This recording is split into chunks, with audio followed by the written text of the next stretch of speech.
In today's video, I'm going to teach you how to use IFS in Excel to assign text labels based on numeric ranges.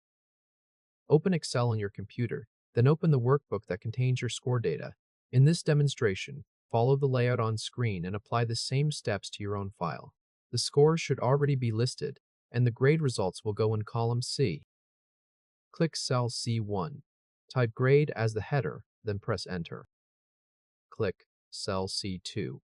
Type the IFS formula shown on screen, pausing if you need time to copy it or adjust the cell reference and score values for your own file. Begin with equals IFS and open parenthesis. The first condition checks whether B2 is greater than or equal to 90 and returns A. The next condition checks whether B2 is greater than or equal to 80 and returns B. Then enter B2 greater than or equal to 70 returning C and B2 greater than or equal to 60 returning D. For the last condition, enter true and return F. True is the catch-all.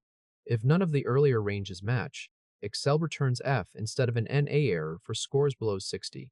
Keep the score ranges in descending order because IFS reads from top to bottom and stops at the first match. When the full formula matches the one shown on screen, press Enter. Click back on cell C2 and confirm the first result is A. The first score is 95, so it belongs in the 90 and above range.